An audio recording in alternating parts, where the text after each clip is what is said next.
ये सन्नाटा आप देख सकते हैं। और जब बारिश के दिन में ये नदी जो पूरे उफान में होती है तो हमारे मरकाम पारा के जो ग्रामवासी हैं वो मूल सड़क से बोलिए या फिर मूल सुविधाओं से वो बिल्कुल वंचित और कट से जाते हैं।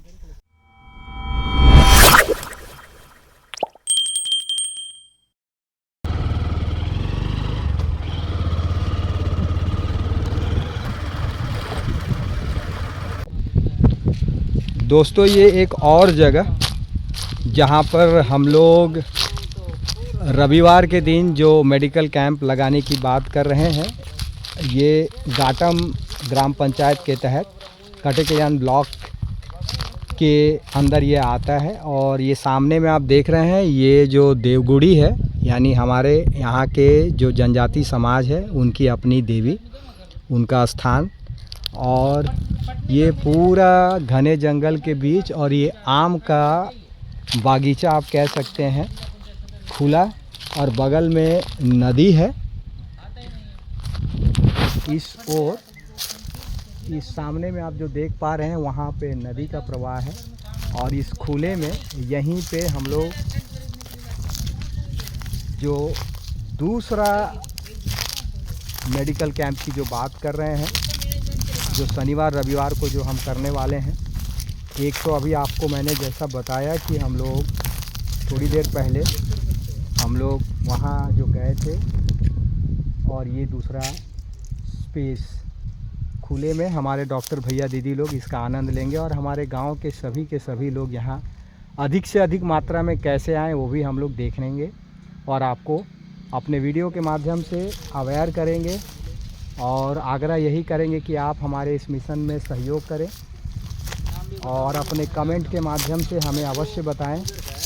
और अगर आप भी ऐसे किसी अंदरूनी गांव से बिलोंग करते हैं तो आप कमेंट बॉक्स पर कमेंट अवश्य करें। हमारी पूरी कोशिश रहेगी कि हम समय के अनुसार टीम से डिस्कस करने के पश्चात आपके यहाँ भी मेडिकल कैंप लगा पाएँ। दोस्तों ये जो सामने आप पहाड़ देख रहे हैं, हम उस पहाड़ तक पहुंचने वाले हैं।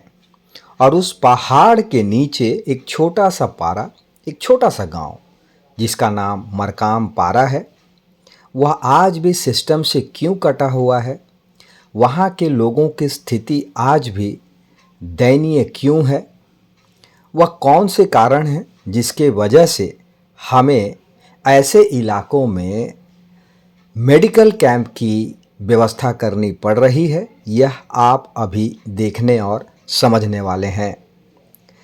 मित्रों, इसे सिर्फ देखने तक ही सीमित ना रखें, आप इसका भरपूर प्रचार प्रसार करें ताकि जागरण की यह लौ ऐसे हर अंदरूनी क्षेत्र तक पहुँचे और लोग उसका लाभ लें। तो चलिए हम आगे बढ़ते हैं। दोस्तों अभी हम लोग मरकाम पारा इंटर कर रहे हैं। आप देख सकते हैं ये डुमाम नदी इसको कहते हैं।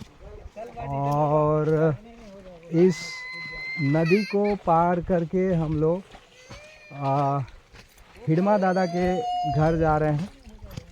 और यहाँ पर जो स्थिति है, ये हिडमा भैया का घर। अब हम लोग पहुँच रहे हैं और इमली का पेड़ नदी के उस पार।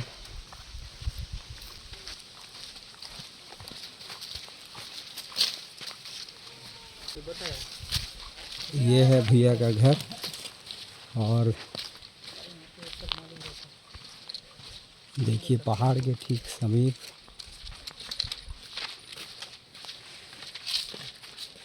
राम राम दादा। ये देखो ये भैया का घर, ये इमली संग्रहण हो रखा है यहाँ पे। ये गुड्डू लोग हैं सब के सब। हाँ। वो तो रहेगा, वो अपन जाएंगे ना सब अपने आदिवासी ड्रेस में। तो ये मूल घर है आपका, ये वाला? नहीं, उधर भी है क्या? इधर है, ये वाला भी एक है। हाँ। अच्छा, तो यहाँ पे कौन कौन रहते हैं? यहाँ हम लोग हैं 4 जो लोग रहते हैं। 4? पता नहीं बच्चे। हाँ हाँ हाँ हाँ। इधर से जाएंगे, इधर से। इधर से। ये है भैया का घर। ये चूल्हा देखिए, देसी बस्तर चूल्हा आपको मैं दिखाऊं। यहीं पे भोजन बनता है। और ये भैया का खेत। पूरा मोटर इधर यहाँ तक पानी भी गया था पूरा, क्या तो गया, मोटर खराब हो गया, मोटर बना नहीं है। हाँ हाँ।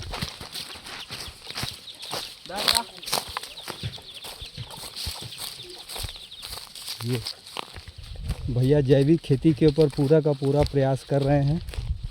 और एक आप यूँ कह सकते हैं कि एक बदलाव के उस मसाल को अपने हाथ में लिए हमारा यह युवा इधर ही जाएंगे क्या? लगातार प्रयास करते हैं।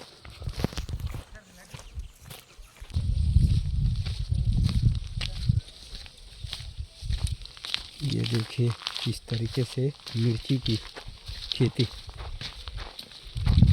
देखिए ये है मिर्ची।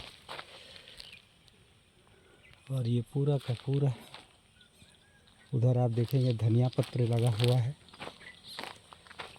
ये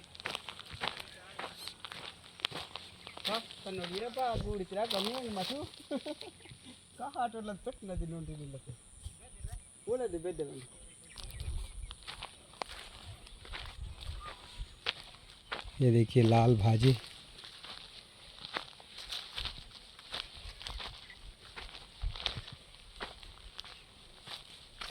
और यहाँ पर जो ये 3 पत्थर देख रहे हैं, रात में जब ये लोग रुकते हैं खेत की रखवाली कर रहे हेतु, तो यहीं पे भोजन बनाते हैं और अपनी खेत की खेती करते हैं।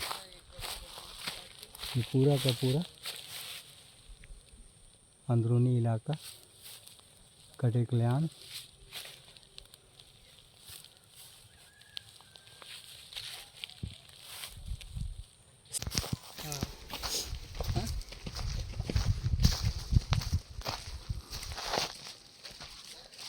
ऊपर ही सो रहा है कि नीचे सोते हैं? नीचे से होते हैं।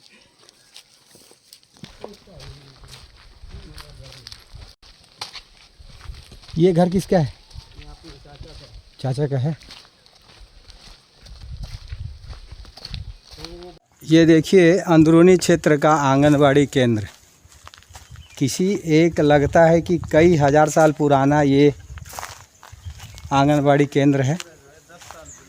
और जैसा कि कितना 10 साल हो गया होगा ना? 10 साल हो गए, कितना साल हो गया? हाँ, लगभग 10 वर्ष का है। और देखिए ये जो है इसी तरीके से आप देखिए ये स्थिति बंद पड़ा हुआ है। और ये दुर्गम क्षेत्र की स्थिति आप देखिए, समझिए। पहाड़ और समस्याएं ज़रूर है, लेकिन समस्याओं का समाधान भी है, बशर्ते इच्छा शक्ति की आवश्यकता पड़ती है। और यहाँ पे ये पूरा पट्टा है, वहाँ बना पट्टा है। ये पूरा का पूरा आप देख सकते हैं।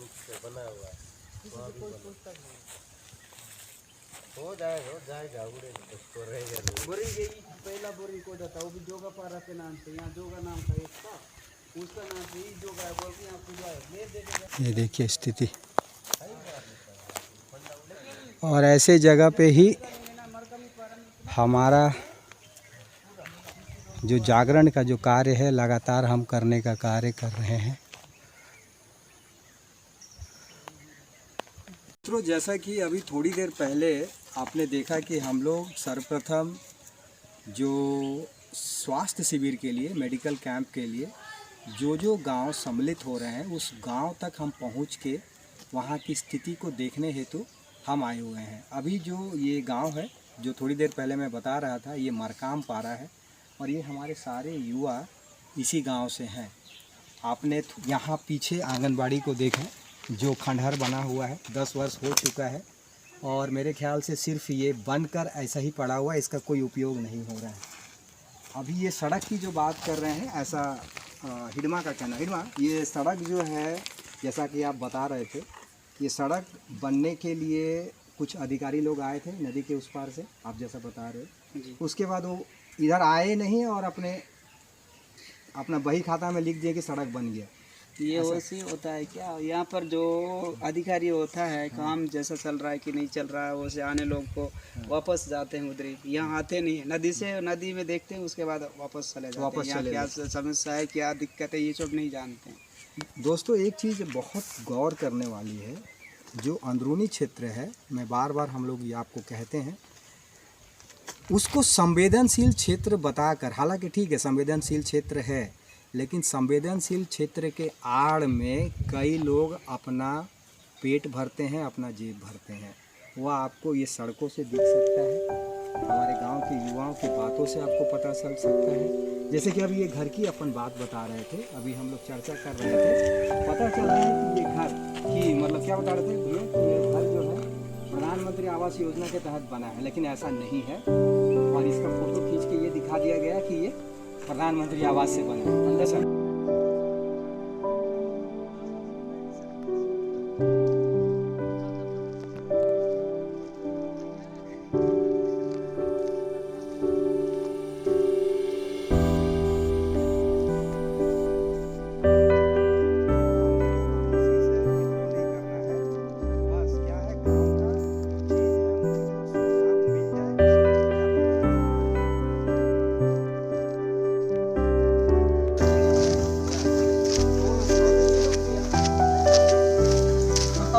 बनवाने वाले कौन?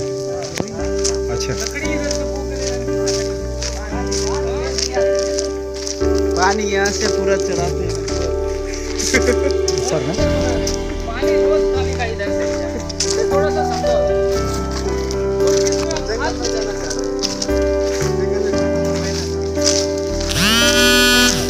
दोस्तों, सिस्टम से कटे जंगल के बीच पहाड़ों के समीप बसे गांवों की स्थिति आप सीधे देख पा रहे हैं।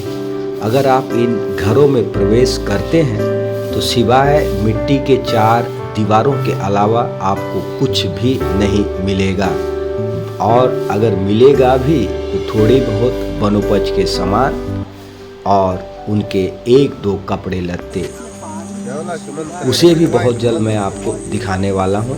फिलहाल यहाँ के इस गांव के लोग पानी कैसे पीते हैं और पानी की स्टोरेज की व्यवस्था इनकी क्या है, चलिए हम आपको सीधे उस स्थान तक लिए चलते हैं। ये अभी ठीक है, बस एक पानी गिरेगा उधर का पूरा वो मुंडा में जो है ना पानी रहता है, पूरा एकदम काला पानी आता है, तो इधर भी निकलता है। ये पूरा गांव के लोग यहीं से एकमात्र स्रोत पानी का, ये अपने मकाम पारा के लोग यहाँ से देखिए बोलते हैं जल है तो कल है और जल ही जीवन है।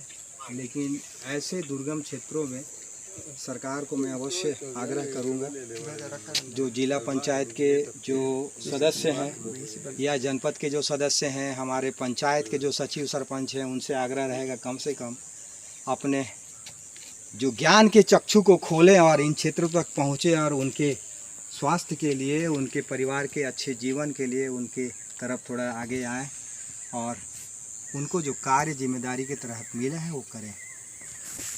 बहुत बहुत धन्यवाद। कि यहाँ पर ये भी समस्याएं हैं, सड़क की समस्याएं हैं, बिजली की समस्याएं हैं। अधिकारीगण नाम का मतलब आते ही नहीं है झांकने के लिए, और उनका यही रोना होता है क्या ये संवेदनशील क्षेत्र है, दादा लोग का गढ़ है, यहाँ जाना सुरक्षित नहीं है। आप खुद निर्णय लीजिए, अगर यही हाल रहा, देश के आज़ादी के 75 वर्ष पूरे हो चुके हैं, अगर हमारे युवाओं के मन में इस तरीके की भावना आएगी कि सरकार कार्य कर रही है लेकिन ज़मीन पे क्यों नहीं उतर रहा है, ये जीता जागता उदाहरण है। किसी एक और दिन हम कोशिश करेंगे यहाँ रुक कर पूरी सर्वे करने के बाद जल की स्थिति, सड़क की स्थिति, रोड की स्थिति, लोगों के जीवन की स्थिति क्या है, वो क्या खाते हैं, कैसे जीते हैं, उनके माली हालात क्या हैं, वो जड़ क्या है जिसके वजह से कुपोषित हो रहे हैं, ये सारी चीज़ें हम आपको आने वाले समय में लगातार बताते रहेंगे। आप हमारे साथ बने रहिए। धन्यवाद। जो इक्का दुक्का घर थे, उसी घर को और उनके परिवारों की स्थिति को देखने के लिए हम गए हुए थे। ये सन्नाटा आप देख सकते हैं। और जब बारिश के दिन में ये नदी जो पूरे उफान में होती है तो हमारे मरकाम पारा के जो ग्रामवासी हैं वो मूल सड़क से बोलिए या फिर मूल सुविधाओं से वो बिल्कुल वंचित और कट से जाते हैं।